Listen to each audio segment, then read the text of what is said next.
And the reason it's intense is because the choice that we face in November could not be bigger.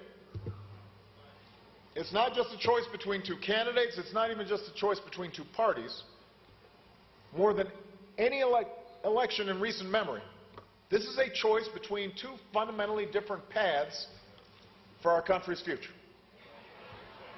And the direction that you choose, the direction you choose when you walk into that voting booth 3 months from now, will have a direct impact not just on your lives, but on the lives of your children and the lives of your grandchildren.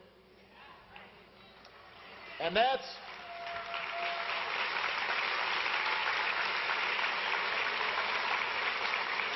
true for everybody, but it's especially true for the women in this country.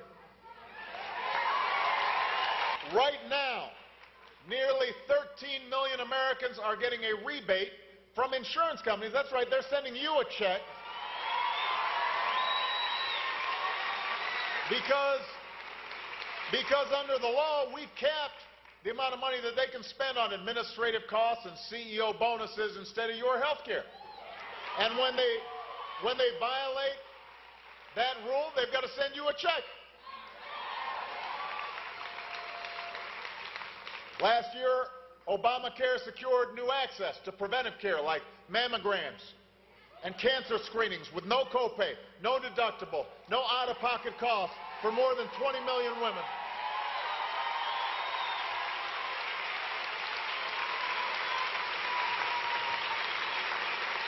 Last week, insurance companies began covering even more services.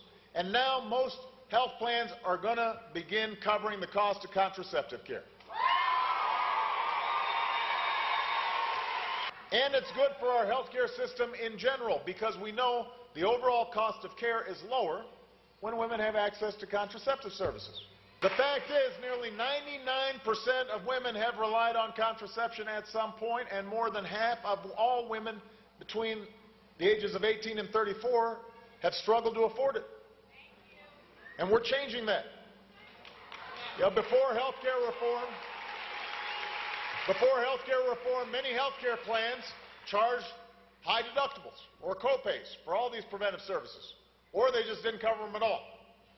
And according to one study, more than half of all women put off the care they needed because of that. How many of you have gone without care that you needed, or a checkup because you knew that you might not be able to afford the insurance copays? And you had to choose between gas or groceries or your kid's new soccer uniform.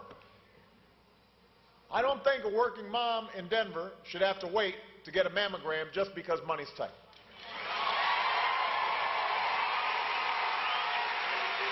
I don't think a college student in Colorado Springs should have to choose between textbooks or the preventive care that she needs. That's why we passed this law.